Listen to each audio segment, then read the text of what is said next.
and welcome to It's Not That Late with Liv Harrison. If you're listening at 1350 up in Connecticut and the Long Island area, just want to say hello and welcome to all of the Veritas Catholic listeners, or if you're on the Veritas Catholic app, we're glad that you're here. Maybe you're listening on a podcast app, which I'm glad that you're listening, or possibly you're watching on YouTube, which I have to say might be my favorite way because I'm a little expressive. And I got to tell you, I'm going to tell you a story today that it's like a real part of my heart. This isn't just a silly story to me. I grew up in Louisiana, and I know I've talked about it before. I think I've talked about it before. It's one of those things that I feel like I talk about all the time, but I did. I grew up in northern Louisiana, and North Louisiana is very different than South Louisiana. My whole life, I was told I lived in southern Arkansas, and I'm like, oh, that's really funny, you guys. But yeah, grew up in North Louisiana, but we are still very serious about all things Cajun, even though we're not quote unquote Cajun country. One thing about Louisiana is that we take Lent very seriously. And by Lent, I mean Mardi Gras. So it's a big deal. Okay. I didn't know that the rest of the world wasn't Catholic until I moved out of the state of Louisiana, because everyone I knew was Catholic, because everyone I knew was at Mardi Gras, and we all gave up things for Lent. So growing up there, I didn't understand that spring break was something that people did in Mexico, because in Louisiana, we didn't really have spring, or I don't remember spring break. I remember getting an entire week off for Mardi Gras, and they still do that. Where I am now in Houston, we get one day for Mardi Gras. It's Tuesday, Fat Tuesday, the night before, Lent. And we eat all the things. We eat pancakes. We eat, oh my God, it's probably not okay. I'm pretty sure the gluttony part of the sins happen and we've got to go to confession. But yeah, so I went from 1 week of Mardi Gras, getting off of school, to one night. Okay. But here's where the story happens.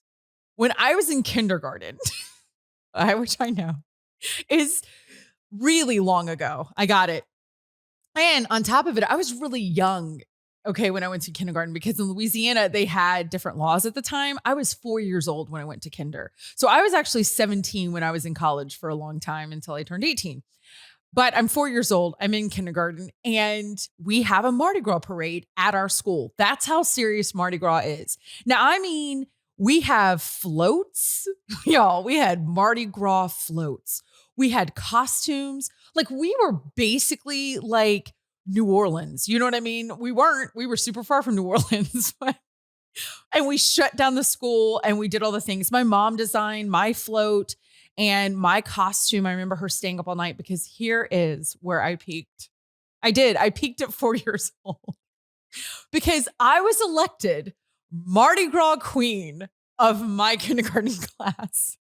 And it all went downhill after that. Like, I never was able to achieve that type of like accomplishment ever again. It was amazing. I had a cape. I had a crown. I had my own float. And guess who my Mardi Gras king was? You're not going to know. You weren't at my school. But it was the crush of my life until I met my husband, Jesse James. And let me just say this about Jesse James. That is his actual name. I did not make that up. And yes, he is related to the outlaw Jesse James. That's what he told us. I believe him. I was 4. So Mardi Gras was huge for me. It was a blast. I loved being on my own parade float. I didn't have to share it with anyone. I got to wave to my public. I threw things at them and I didn't get in trouble for that. Everything about this experience was lovely. Let's cut to me as an adult, right? Which is what I am right now. Well, I mean, yeah, technically. So parades do not hold the magic that they did when I was a kid. Now I think of parades as really hot, boring, because you have to sit there forever. You have to keep your spot. What was I going to say? When we were little, we used to say Jack, spot back. Did anyone grow up saying that? So you would have to Jack, spot back your spot at the parade. And you were fighting people for like beads, or those really hard candies that you could only get at like the bank. Do you remember back in the day when the bank would give you candy? So like, I don't enjoy a parade anymore. And I need to know, because usually we're opposite on this. This is how this conversation is going to go, bringing in JW. Parades are going to be his favorite thing ever on the entire planet because it's full of people. That was sarcasm, because I know for a fact that is not why JW would love a parade. It would not be because he could just snuggle with all the strangers. I know that that's not it. Or B, he loathes them and hasn't even been to a parade. So I would love to know, JW, I want to hear about your parade experiences as a kid. Did you go to parades? Because you grew up all over the world in my brain. We went to parades. You went to were they only military parades? No. You went to like good old hometown kind of 4th of July parades. Yeah. Had a blast with them. I did skip a parade this year with my kids because it was gonna be being by myself with the kids, and so yeah, we didn't go. No. Was the parade closed? You're like, oh, COVID. No, it happened. No, but did you tell your children that it was closed? Oh, they didn't even know it was happening. So I can't do it. I can't do it now as an adult. I really can't. It's not enjoyable. I don't know when does that shift happen? Those things when you listen to talk radio or podcast, as an adult, you go from listening to like Britney Spears to boring conversations. Not this conversation. This is invigorating. You go from sitting for hours, sweating, catching really bad candy to not. Like, when does that happen? When does the switch happen? When does the switch happen? You don't like it anymore? Yeah. I don't know. I mean, I think that they're still fun.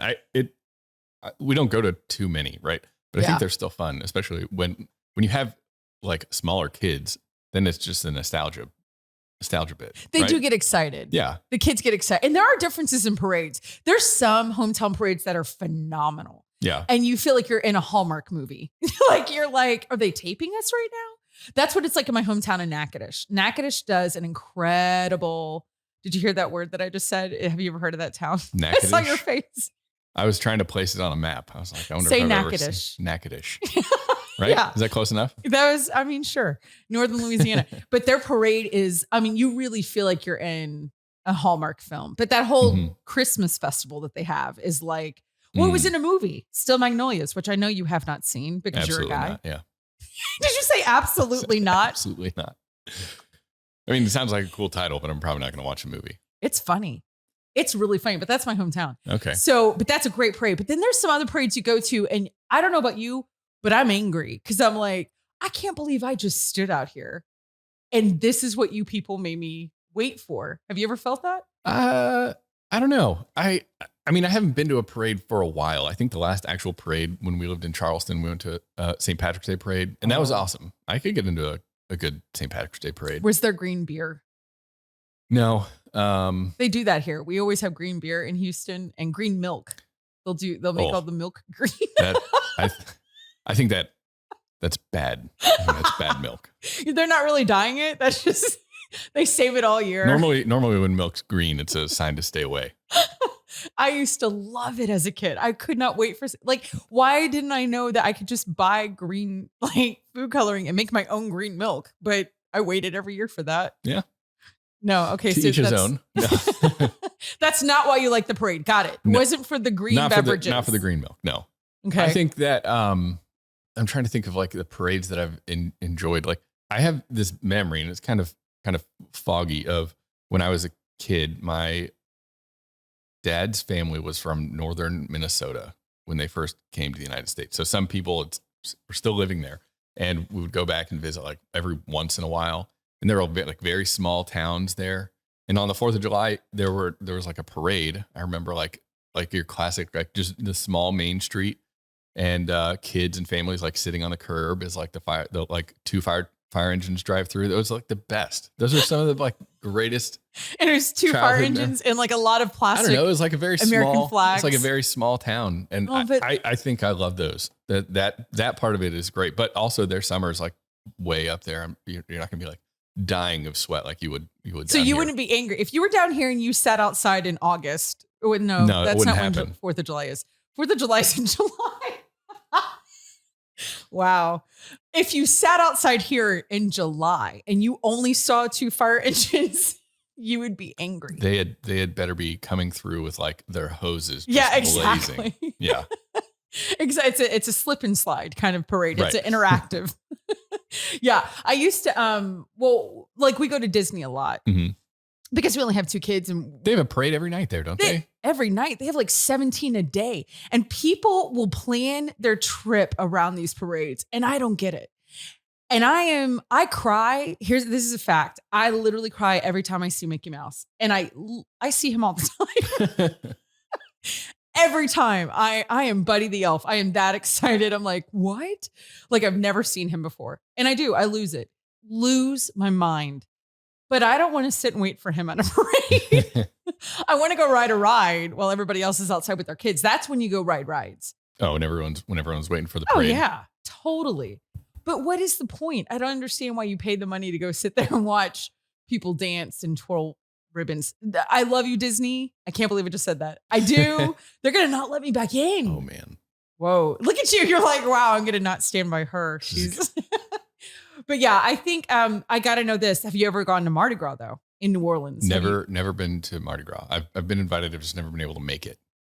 I have a friend who lives there. I would love to go visit him during that time. I just haven't been able to yet. You know, there's different parades. It's like a month long. It is forever long. Like they take it very seriously. And it might be a month long. It's kind of like the rodeo here in Houston. That's 3 weeks long here, you know? So it's at least 3 weeks in New Orleans, but there's different levels of parade. There's family friendly. And then there's like, maybe like teenagery. And then there's like no one you know or that you're related to should be with you. But they also have like some crazy, maybe not crazy, but like it's crazy. They have some out there like parades. Oh yeah. I remember I was in one town in Louisiana last year, 2 years ago or something. And in this church building, and all of a sudden, like out the windows, there was just like a stream of dogs.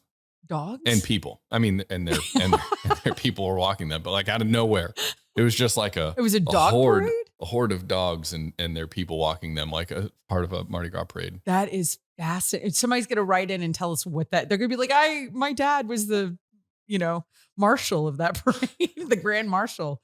That's hilarious. Yeah, no. Well, one day you'll have to go. Someday. Go first without the children and scout it out, because we made the mistake where we didn't do that. And we brought Zach when he was 7. And I don't know if there's things he can unsee from that experience.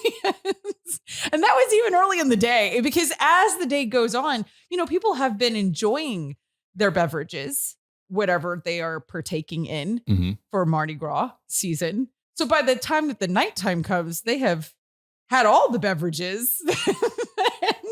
And those parades get real fun. You know what I mean? Well, and right. And that's the time of the year that everybody's like more outside down in this part of the country. Right. It's true. There's a lot of people. It's fun. You'll have to go sometime. No, but parades are great. And now I kind of want to go to, now I feel bad. I've never been to my dream. And this is true. This is not me just saying this, but my real dream is to go to the Thanksgiving Day parade in New York City, the Macy's. Have you been? Oh my gosh. Yes. I can't believe I've been and you haven't. This is incredible. I don't think I've ever seen your face light up like that. I think I've been twice, maybe when I was a little kid. You've been twice? Yeah, maybe once when I was in like single digits, and then maybe like 8th grade or something, or 7th grade maybe. Is it as amazing as I want it to be? Just lie. Just say it's phenomenal. I mean, yeah, it's an experience for sure. I want to go so badly. I think it's really fun. I remember, and I haven't been to that city for a long time. Whatever like the nuts that they cook on the street corners are, chestnuts roasting on an open fire. Maybe, I don't know. They did not smell that great when I was walking around that city. It might be chestnuts. They don't smell that great. That's one of my lingering memories of that parade. But other than that, like really seeing all the what you remember from the Macy's Thanksgiving Day parade is the bad smelling nuts on the street. Is that what you're telling me right now? This is what comes to mind. I cannot with you.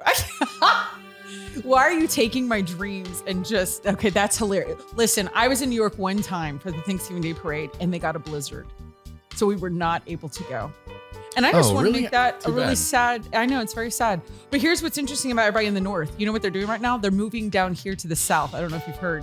We actually have a little PSA for everyone who is moving from the north to the south. So stay right here and watch our little public service announcement for all you northerners, and welcome. Hi, y'all. It's Wendy again. And I just wanted to come on here and tell y'all a little something about this great little place in the South called I-10. Everybody's moving out here ever since the pandemic and ever since we had things are really expensive and people want to buy houses cheap. Y'all all come to the South. And we've got stuff in Texas and we've got stuff in Louisiana and Mississippi and Alabama and Florida. But here's something y'all need to know. There is a street, it's a highway, it's an interstate, and it's called I-10. And everybody in the South uses I-10. It's how us folks in Houston get all the way to Florida. If you've heard my Disney influencer commercials, you know what I'm talking about because you want to go to Disney. If you want to get to Louisiana, you take I-10. Let me tell you what you're going to find on I-10. You're going to find truckers. You're going to find boudin. You're going to find really angry people. You're going to find bridges that you're not sure if they're really okay to still be bridges, but it's okay. You just keep on driving on that I-10 and welcome to the South. Y'all need to stop and get yourself some frog legs or some fried alligator. If there's some other things y'all want, there's lots of rice and, we like to put Tabasco on everything. So you guys just stop on that I-10 corridor and you can do that. There's lots of places you could go to the bathroom, but you do need to know if your car breaks down on the side of I-10, don't think anybody's going to stop because they're not. Those truckers are fast, okay? They got places to go. And I just wanted this to be a little public service announcement and say welcome to all of our nice northern folks who decided to make the South their home. We're really glad y'all are here. Y'all just need to make sure that y'all got some Freon in your car because it gets hot on that I-10 corridor. You know what I'm saying? But y'all need to know where it is and y'all need to know how to take it. And we just want to say welcome. And y'all slow down, be nice, stay cool.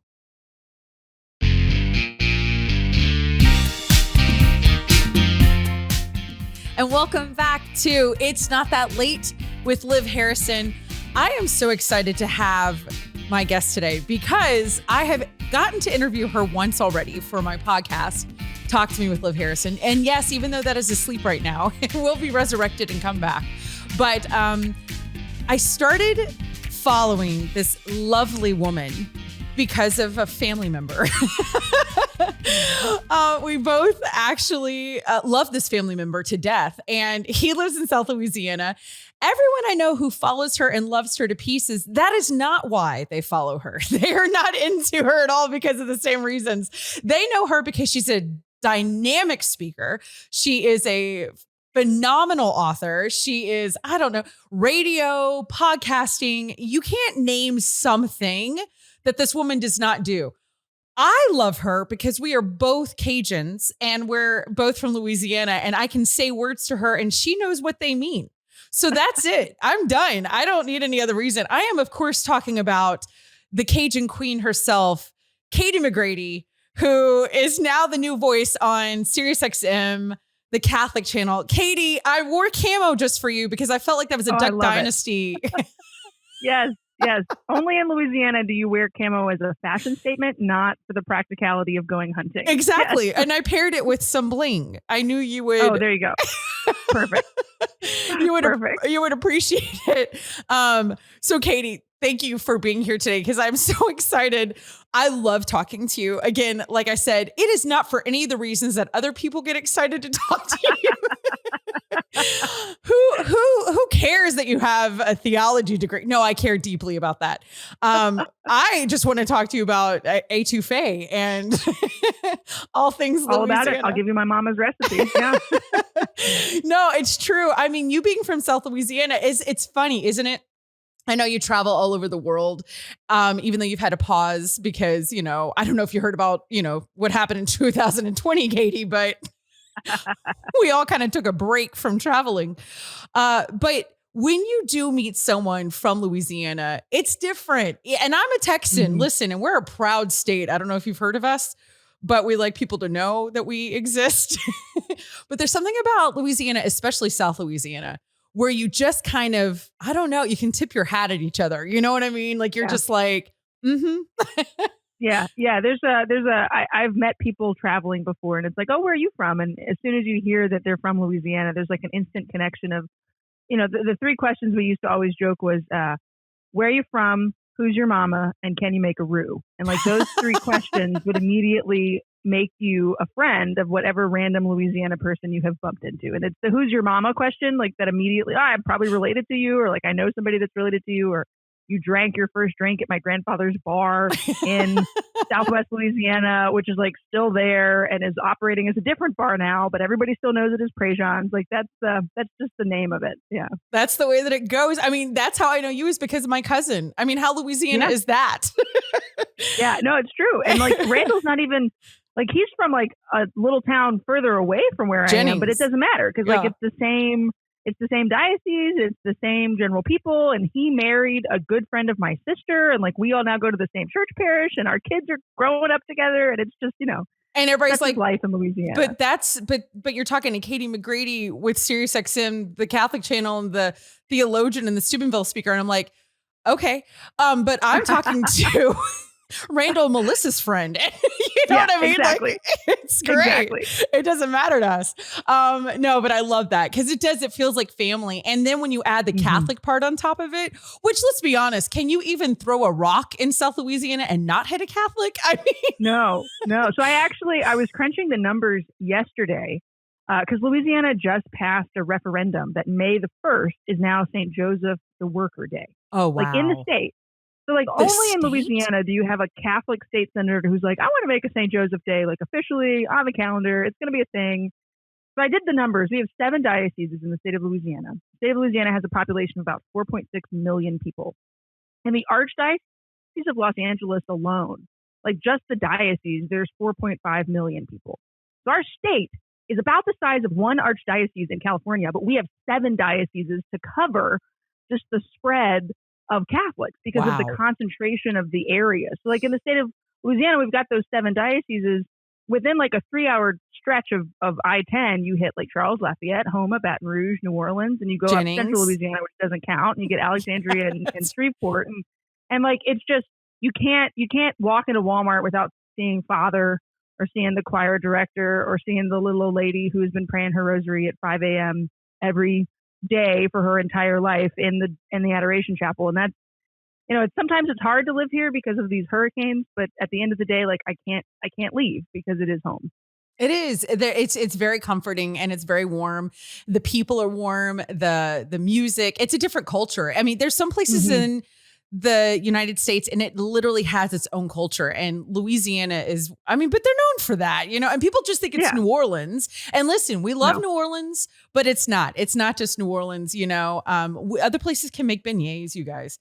And the best king cakes are in Lafayette. That's all I got to say. But I would agree. I have mine shipped in. That's how extra I am. I get it shipped in, but tell the people that is worth it. And that is an extra. That's a necessity. It is. I mean, next level is I learned how to make them this year. That baking was my COVID project. And so during Mardi Gras, it made perfect sense that I would invest myself in learning how to make a good king cake. And let me say, I think I became the favorite mom at Rose's school because I would just bring one every week to the office. And finally, one of the ladies was like, you have to stop. Like, none of our pants are going to fit at the end of Mardi Gras. It's like, then I know I'm doing something right. That's right. That's why God gave us Lent. Exactly. So you can get back into your pants. And the church is like, please stop telling people what Lent is. That's not at all what it is. Good thing Katie's here, everybody. She has a degree in theology. She'll correct anything I say that's wrong. So Katie, I'm glad you brought up the baking thing because I got to say, a lot of us went to the interwebs to fulfill our social needs during COVID, and you were definitely a stalking. Interesting. Not that I stalked you. I loved to watch you bake. I was like, you became the Food Network for me. It was you and, the girl that was married to Ben Affleck. I love that I can't think of her name right now. Jennifer Garner. The girl. Garner. Yeah. She's like a famous actress. Doesn't matter. Jen, you and Jen, you two got me through the pandemic, and I want to know what that was like for you. This is very pressing information, everybody. No, I'm not going to ask her about her new books or any of her speaking engagements. I want to talk about your baking and how it brought you closer to the Lord. That's what I want to know. I'm fine with that. I travel a lot, like in the before times. And in fact, like I think an important part of the baking story is not one that I've really talked about a whole lot. But so the week that everything shut down in the world, I was in Missouri for a parish mission, and my husband and I got in this huge fight while I was on the road because Rose was missing me and like he was missing me. And like, obviously me not being home, like the family dynamic gets thrown off. And I kind of forgotten that, like, you go to work, you come home in a normal job, but when you travel, like the family life is different when one of the parents is not there. And like, different families make different things work. And we had made it work up to that point, I thought, in a very healthy way without really paying attention to the fact that like Rose and Tommy were both suffering because I was on the road as much as I was. So then God gives us COVID and like the world just closes. And so at first I was like, okay, this will be a month, me home, not on the road. It's probably exactly what we need. Like, thank you for the break, Jesus. And then it became 2 months. And then it became 3 months, and I was pregnant at the time, and we had some placenta issues, and so I was on modified bed rest. And so really like the only thing that I could do, because I wasn't really supposed to be going on long walks, and like Tommy and Rose were taking walks every day, and the doctor didn't even really want me driving, not that I was supposed to be driving anyway, because like the world was shut down, and I certainly wasn't able to get on planes for a variety of different reasons. So I found myself at home, and my options were I can watch Netflix, I can do podcasting, which you can only release so many episodes before people get annoyed. And like, we have a plan with the Ave podcast. Like I couldn't just go rogue. So I had a stand mixer that my mom gave me for Christmas that had really just been sitting on the counter, largely untouched. And I said, you know what? I'm going to order the King Arthur baking companion, and I'm just going to bake my way through the book. You were like Julie and Julia. You were like that movie. Wow. I did. Like, I just like started on page 1. I was like, okay, rye bread, here we go. And I've, gradually figured out the things that I like to bake, the things that my family like. And it was about like month 2 of we're home. It was the TikTok, we're home in the house and we're in the house board. Like we were just all home. My husband's a teacher, so he was really home. Like he definitely was trying to do the e-learning thing. Rose thought she was in trouble for a little while. Like that's why she wasn't going back to school. And we finally had to explain to her, like, no, nobody's there, Rose. Like you didn't get kicked out of school. Like this is everybody's home together all the time. And Tommy made the comment one day, he like walked in and he's like, ooh, what are you baking today? And I said, I think I'm going to try a cobbler. And he kind of started laughing and he was like, I don't know if it's okay that I'm really happy that the world is closed, that you become like this domestic goddess who's baking all these things, but I'm just really happy that I can walk into this kitchen at any point in the day and there's something freshly made for me to consume. And it was just kind of like this wake up call of I've got all these awesome projects and these great pursuits and like I've got a good job, but like at the end of the day, one of my main roles and like one of the things that I am called to do as wife and mom in this family is to try to provide that. And that looks different for everybody. Like some people, baking is not the thing that they love on their family with, but that became the thing that I loved on my family with. In fact, when we finish this interview today, I have to go bake some gluten-free cookies for our neighbors across the street who watched our dog when we were on vacation. And I baked a first batch of cookies, and one of the kids like very subtly told me like my mom couldn't have any of them because she's gluten-free now. I was like, not a problem. I have almond flour. I've got Nutella. We've got this. Like I have a great recipe that I can use. And I love that I have that skill now. Now, obviously, it's tapered off a bit just with the busyness of life, but there's my rule of thumb is Tuesday's usually my baking day because I only have an hour of the show on Tuesdays, and there will be fresh cookies in the cookie jar. Like if you open up the cookie jar, you will be able to grab a cookie, and it's super simple. Just make your dough ahead of time and keep it in the freezer. Just throw it in the oven. It's not that big of a deal, but it's something that I'm able to just give to my family in a small way. And it changed a lot of my perspective on what it means to build a domestic church. Let's just say that. Okay, here's so many things that I want to talk about. Number one, you have a cookie jar. That's what's missing. That's why I'm not actually. baking. It's because I do not have a cookie jar. Yeah, you got to get a cookie jar. So that's my first mistake. So now I know. Now my husband, my kids will be like, "Is that why we never had cookies?" I'll be like, "Yes." I didn't know until Katie McGrady told me that's why I'm not a good baker. So I'll fix that. Second of all, I love that you have 45 jobs. Don't tell me you don't. Because I counted, and we all know what a mathematician I am. I'm known for my math skills, my theology skills, and my math skills. Samesies. And you have 45 jobs, yet you have frozen cookie dough in your freezer. Yeah. I have one job that I made up. I'm doing it right now. I just made it up. And I do it at my house, and I do it once a week. And I have never had cookie dough in my freezer. This has been really good for my self-esteem, Katie. You're doing the Lord's work. Don't go into counseling. Here's the hack. You make a double batch, like on a Sunday afternoon when it's raining and you can't go anywhere anyway. And then you just put it in a Tupperware container in your freezer. You're adorable. There it is. I love that you believe in me. I love that you. You can even just get the Pillsbury stuff. It doesn't have to there we go. Yeah, it doesn't have to be homemade. It can just be, That's brilliant. Like a cookie is a cookie. Roll it in a ball, stick it in the freezer, and I'm like, kids. Yep. Ready to go. This has been life-changing. And make a pizookie where you don't even have to dish them out into individual cookies. You just flatten it out like a cookie cake. Like the restaurants? On a pan. You know how to do that? Oh, yeah. It's super simple. And you throw it in the oven. You bake it according to whatever the recipe is. You leave it a little mushy. You throw some ice cream on top. Bam. You got your family dessert. You are basically Father Leo at this point. You're like the layperson of Catholic cooking. You two need to get together. No, just baking. My cooking skills are still very much there's 10 things in rotation, and thank God for the Instant Pot.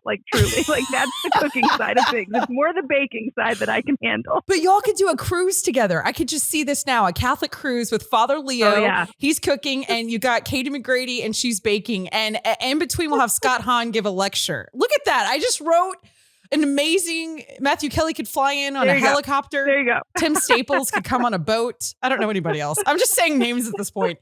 Everybody's going to go to the website. They'll be like, I want to go on that cruise you were talking about. And now I have a new job. When is that happening? Now I run pilgrimages, everybody. That's fantastic. Okay. So I do want to kind of maybe confess this, even though you're not a priest, although I really am trying to make you into one. I mean, I'm trying to make you Father Leo, and now I'm trying to, what am I doing? Okay. But this is an okay confession. Don't worry. No one will, walk away. I have started, and I want to go back to something. I want to introduce this concept to the public that is watching these two Louisiana Cajun gals. There's a thing in Louisiana called Gumbo. And I didn't know everyone didn't know what that was. I just thought it was something that sandwiches. It's just something that everybody knows what a meatball sub is. You don't have to be from New York. You know what it is. Okay. We all have Subway. So gumbo is I would call it a stew. I think that's what it technically is. Well, I grew up with a chicken and turkey gumbo. That's what my mom always made, especially not chicken and sausage and turkey. What am I doing? Yes, that's right. I had to think about it because it always happens after Thanksgiving. My mom would boil down the carcass and take the turkey and make the gumbo for the next day with the sausage and the whole thing. And you have the Holy Trinity. It's a religious experience. It is, because good gumbo, there's nothing better. But now here's where I'm confessing, Katie, and I'm terrified, and I'm hoping we're going to be okay after this. We are now, because I'm going to go ahead and throw my mom under the bus. We are now baking our roux. And roux is flour and butter or flour and oil. And there's a lot of people, I don't know which one you prefer. I go back and forth when I make a roux. And the woman who helped raise me, her name was Miss Bertha. And she taught me when we were making roux to make it as dark as the bottom of the Mississippi River. That's what she would teach me. And now I do that, but I put it in the oven. I'm scared. What do you think about that? Baking roux. So I'm going to confess on the radio that we actually use the jar. No, you don't. That gets our roux started, because when I'm in the mood for gumbo, I don't want to wait 8 hours. I want 3 hours max. And my Yankee husband, who is from Pennsylvania, he is makes a better gumbo than I do. He truly does. That's a real confession. It is. I mean, my gumbo's not bad. My mom's is better. My dad's is really, really good. But my husband's, we did a little a little gumbo competition between my husband and my sister, and Tommy he's not afraid to like use different spices that try to bring out different flavor profiles. And he grills so he does chicken and sausage. He grills his chicken and sausage first rather than boil it down to seep the flavor into that first. And then puts it into his roux, which he uses the Richard's jar roux. So like you just like take a scoop of it, and then you do still have to like stand there and stir it. Like it's not just like magical. You just add water and then boom, you have it. There is effort, but it's now I'm craving it. It's not the weather for it. It's too hot outside, and we'd all probably get sick if we made gumbo right now, because it's like, you know, the gumbo gods would be like, no, like you're gonna call a hurricane out of the Gulf if you make gumbo right now. But I think that his is better than mine. I really do. It's true. Like don't wake the Gulf right now. It's sleeping, and we're happy that it's sleeping, and we're not gonna go through that again. And there was a lot of baking and a lot of gumbo that happened during evacuation, and Tommy's takes the cake, that's for sure. Yeah, we're not doing that right now. And guys, don't fill up her inbox telling her that as Catholics we don't believe in, you know, calling the sea. Yeah, no. This is me just being. Yes. Don't go get me fired. No, please. She needs all 48 jobs. Well, I'm gonna see if I can convince you to try the baking of the roux, because that is a game changer. Because again, you don't want to stand at your stove and stir for an hour and a half. There. No one's arms are that strong anymore. This has been absolutely lovely. You know what? Will you stick around, because I'd really love to come back and play a game with you. Yeah. If you're up for that. So guys, don't go anywhere. You are tuned into It's Not That Late with Liv Harrison.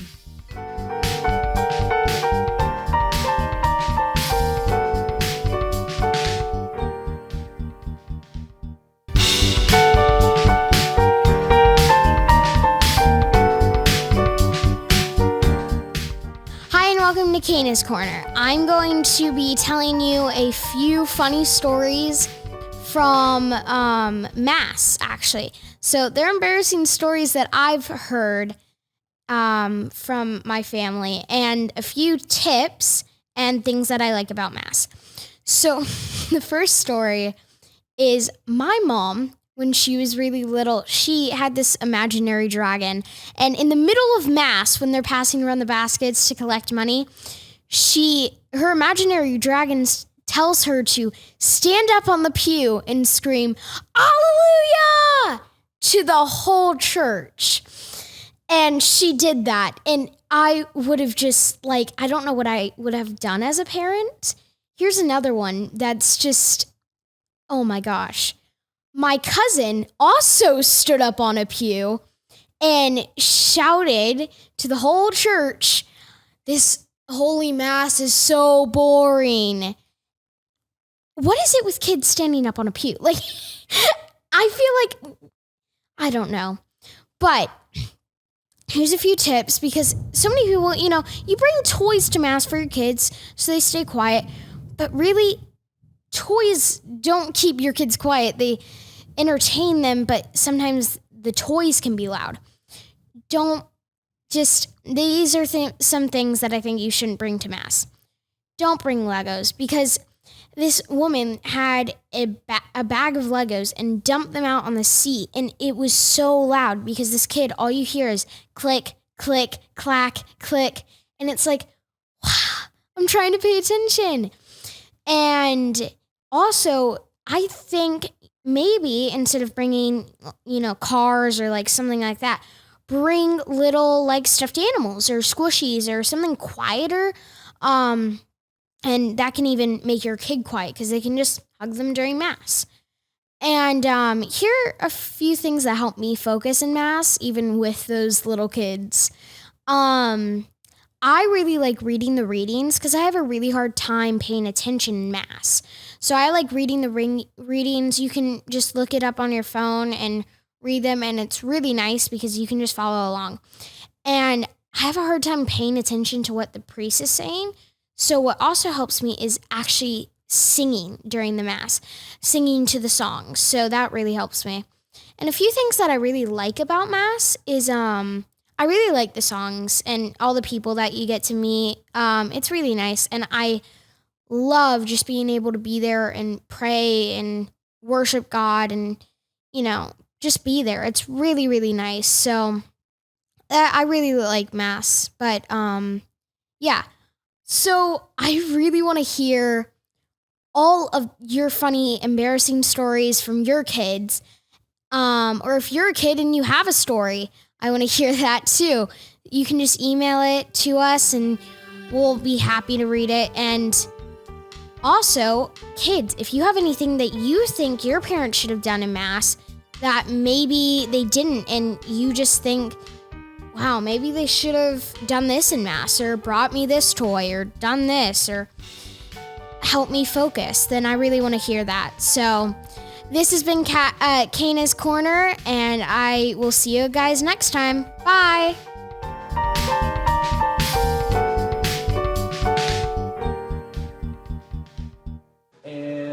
And we're live. And Hello, everyone, and welcome. This is everyone's favorite segment of It's Not That Late with Liv Harrison with Edmund and Allie. This is the segment called It's Too Late with Edmund and Alexandria. How are you doing, Alexandria? I'm doing great. How are you? Very good. Here's some current events for the Catholic Correspondence Unit segment. On July 20th, Jeff Bezos launched his rocket into space, becoming the second billionaire in a week to go to space. He said, quote, "Best day ever." That sounds like a good day. So the other billionaire 9 days before that beat him, you want to make a guess, Alexandria? Richard. Nope, Richard Branson. I was close. Blue Origin's New Shepard rocket launched 9 days earlier, Virgin Galactic flight from New Mexico. How'd it go? It went well. He said, better day than Jeff Bezos had. That is fact. So what we wanted to bring up today is that, we have this old tradition of when a diocese would launch a ship to a new world, whoever was the bishop of that diocese would be the bishop of the new world. Mm-hmm. So if a ship launches from Spain, goes across the ocean, lands in a new world, the bishop of Spain would be the bishop of the new world. Mm-hmm. So this leads us to ask, who is the bishop of space? Of space. Yeah. Good thing that we're hard-hitting journalists and we have that answer for you, Olivia. So here we go. So the very first spaceship that went to the moon was the Apollo mission. Uh-huh. And that launched out of Houston, Texas. So that would make the bishop of the moon, Cardinal DiNardo. Now, but when did Russia? We're running out of time. Okay. So the next, Richard Branson's rocket launched from the Diocese of La Cruces. That would make it Bishop Baldacchino, the bishop of that area of space. Uh-huh. And then Jeff Bezos launched from El Paso, so that would be Bishop Seats. Bishop Seats. So we're yet to figure out which of these bishops takes priority in space. Stay tuned for a cage match. With them. Also worth mentioning that Richard Branson's rocket launched near Elephant Butte, which is an actual place. But the city itself is called Truth or Consequences. There you go. So we'll keep posted on this. We'll give you updates as this is going. We're just really trying to figure this out. This is a pressing issue in the church. Yes. But thanks so much for tuning in to It's Way Too Late with Edmund and Alexandra. We go back to you, Liv. Bye.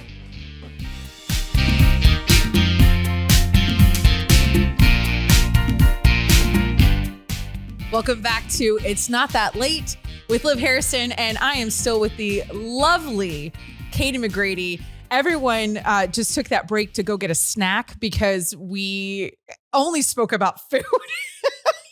Again, I'm sure people are like, Liv, I've wanted my whole life to talk to Katie McGrady. All I've wanted to do was interview her or hear her deep theology. And I'm like, you guys are missing the mark. Like, you're not. Just ask me about baking. Y'all don't understand all of her gifts. No, but it's so lovely and it's refreshing because here's the thing that's so great. You are a mom, you're a radio personality, you're a podcaster, you're an author, you're a speaker, you wear all these different hats. But I love that when you're getting off of this right now, this interview, you're going to go make gluten-free cookies for your neighbor. Like, Katie, I think, and really and truly, if you were to be a saint, I don't want you to die, Katie. Okay, so don't. We mean in 200 years. Yeah. I think you could be the saint of fitting things into the normal day. And that doesn't come into like, that's not quite the right, we could come up with something catchier. This might be why the Vatican hasn't asked me to name patron saints. But You do it better than anybody I've seen. And I know for a fact, because you're a very real person, you also keep it very real, like on social media. You aren't just like blink, blink, fake eyelashes. The children have rosy cheeks and we all eat spinach whilst making, scented candles for Michaelmas, like whatever. Like you're really real. And I love that about you. Has it gotten harder as you've added a couple of different things to your plate as we're coming out of this? Not that COVID's gone, but it's changed. Yeah, no, I think so. My philosophy with social media specifically, that's what you brought up, and just in like life in general, is that I can't keep track a different social media personality. Like I can't keep track of that. I don't have the time for that. I don't have the mental space for that. So like if I'm going to share something on social media, it's just going to be what I'm going through day to day. Like it's not going to be a glitzy glammy moment because I don't have a whole lot of glitzy glammy moments. Like I wash my face with CeraVe from Target and I only buy it if it's on sale. And I'm pretty sure my makeup, which is empty now, I used the last of it at the last Steubenville conference I was at, was from Walgreens. Like I purchased it 2 years ago at a Walgreens in Springfield, Missouri, because my bag got lost and I had to like go to the Walgreens to grab it. So like I think that keeping it real is just being yourself. And I think we need to give women especially more permission to do that, because there is this continual, whether it's competition or whether it's we'll become captives of comparison, this worry and this fear of not enoughness that just breeds on social media. It breeds on Instagram. It's thick on Twitter. You see it when you're scrolling through Facebook, and I'm just a lot happier. And I think the people I follow and the people that follow me are a lot happier when we just don't play that silly little game of fakeness. It does get hard when you have to think about the boundaries. So like, I'll tell you this story. I was at the Steubenville conference this past weekend, main campus 4. And this girl walked up to me and she like eyes big as saucers. And she was like, I follow you on Instagram. Didn't tell me her name. Didn't tell me where she was from. Like the first things out of her mouth were, I follow you on Instagram. I was like, oh, great. What's your name? Where are you from? She's like, how's Rose feeling? Because like Rose had strep throat last week. And so I had shared like asking for prayers for Rose because her throat was hurting and I was about to leave. And it like illuminated to me that what we've done on social media is we give these snapshots of our lives to where people know all these things about us that we normally would just like share with them in relationship. But then they walk into the conversation knowing maybe everything about you, but you don't know anything about them. And so it's constantly this ongoing conversation between my husband and I, between just myself and prayer, between my therapist and I, of like, what is the line? What is the boundary? So our rule with Rose these days is like, I don't post her picture unless I've shown her the photo and I ask her, can I share this? I try not to dig into, too many of like the family dynamics or like bigger decisions that we're making until we've made the decision and we're perfectly confident, like the influence of other people is not going to sway us. And like, I don't need the opinions of perfect strangers. Just because like there is that 20 years ago, people didn't know what I had for dinner. Like, and nor did I care what the person across the street had for dinner. Yeah. Nor did I care what somebody was or wasn't doing for their kid's birthday party. And I do think there's some value in knowing some of those things now because you feel a little less alone, or you have that comradeship, the friendship and relationships that are very real that can be born out of online sharing. But also making sure that never becomes the only reason you're trying to live life out loud. I love that. I would hope that I would still have a dance party with my family, even if I didn't have a cell phone propped up to record it. And I only recorded it this morning because like Rose, every now and then she'll ask if she can watch videos from when she was a baby and she was dancing. And like, I want to have those videos to share with Claire as she gets a little older. But even if that wasn't something I would have shared on social media, like I hope that we still would have done it. That you would have done it anyway. Yeah. Yeah. Do so it anyway. That's your mantra. Yeah. Do it anyway. Yeah. Do it anyway. Do it anyway. No, I love that. Let me ask you one last question before we get into a game, because that makes sense. Yeah. But real quick, I want the shortest, like one sentence on this. Sorry, I was rambling. It's radio. No. You've done radio before. Yeah, I know how to fill time. Exactly. 20 minutes segment. No, but because I like what you just said, ended with, but how do you give yourself permission to to be extraordinary. And I mean that in not just the ordinary, but extra, a little bit more than that. What do you do to give yourself permission to be extraordinary, Katie? To be the mom with cookies in the cookie jar? What is that one sentence for you? Yeah, I think it's recognizing that if I push myself out of my comfort zone, if I push myself to be generous and giving and sacrificial, if I push myself to, I'll use the cheesy phrase, to be the best version of myself, then the people around me, the people that I care about the most and that I'm responsible for, they're happier. And I'm happier when they step outside of their comfort zone and live an extraordinary life as well. And we are a better family. I'm a better wife and I'm a better mom. I'm a better host of my show when I don't hold back. Ooh, don't hold back. And that's it. Yeah. That's it. I think that's kind of just that mentality. Yeah. I love that. Well, listen, I want to play a little bit of a game with you. And since you are a brilliant theologian and a Cajun princess, the game that I came up with, because we're not together in person, which I can't wait until we are, is that I'm going to describe a word to you, and it's going to be a Cajun word, and I can't say the word, and you've got to guess what I'm trying to describe. Hopefully you've seen this on Friends when Joey's playing. Yeah, secret password. Exactly. Yeah. That's exactly right. It's one of my favorite, if not my favorite episode of Friends. And then I have a list. I don't know if you have it with you. Yes, I do. Of Catholic words. Yeah. Catholic words that are super hard for me. They are. They're probably really difficult. Tuesday for you. But for those of us who don't have a theology degree, and you have to describe a word, and I'm going to try to guess what it is. Okay. But yeah, we can do that. We can do this. Do you want me to go first? I can go. Yeah, you go first. Okay, I'm going to go first. If I tank and bomb, then I'll try to redeem myself. Okay, I'm excited about this one because this is really going to test your Cajunness. Okay. Yeah. We're calling this segment Cajun theology. Okay, I love it. Here we go. So this is when you have a cute little baby or a cute little puppy, and you give this term of endearment when you see it. It's a Cajun. Oh, sha. Yes, sha. And we say sha baby. I don't know if you say. Yeah, sha. Yep. I don't say it a ton. My mom says it like water. Yeah. I say it when I'm in Louisiana. I call everything sha. Like Nathan's pumping gas. I'm like, thank you, sha. I'm like, I'm not using that right. That's. Yeah. This coffee is sha. No, it's ridiculous. Yeah. Okay, I'm ready. Let's see. I'm ready. Okay. It is where the priest, deacon, or lector stands when they're reading or preaching. The pulpit. Yeah. Oh, it has a name. I'll take pulpit. Ambo. Yep, the ambo. There you go. Yep, there you go. Give me that degree, Franciscan. Took a semester, and then I quit. And they're like, and we're so happy. Okay, here's another one. These are fantastic jokes that everybody in Texas says all the time about people in Louisiana, and it's two names. Thibodeau and Boudreaux. Yeah. Thibodeau and Boudreaux jokes. Yeah.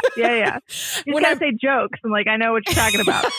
When I moved to Texas, they all turn into Aggie jokes, to Texas A&M Aggie jokes. And I was like, wait, those are the same jokes. But you guys now say Aggie. Those were Boudreaux Thibodeau jokes. But anyway. Yeah, we had them first.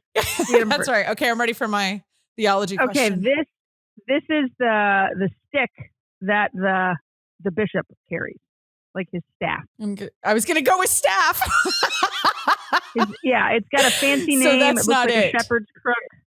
I was going to go with crook. Now I'm feeling like Joey from Friends. Getting closer. It's a ghost. It's remember how he says ghost for every single answer? Yeah. A sandwich. Crow. It's like, is it a crozier? Yeah, that's close.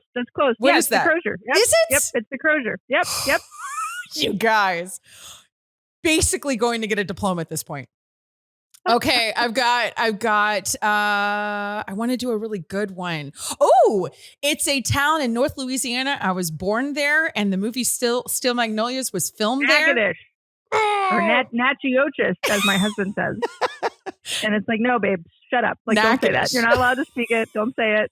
My grandfather is Puerto Rican, so he says it the same way too. Just like, to poke fun at us. That's hilarious. Well, you got to go to the Christmas festival there if you haven't been. Yeah. Oh yeah. My phenomenal. grandparents had a camp in Natchitoches, and so we would always go sit on the river when they would do the big riverboat parade. Mm-hmm. It's so good, and the meat pies, the Natchitoches meat pies, are to die for.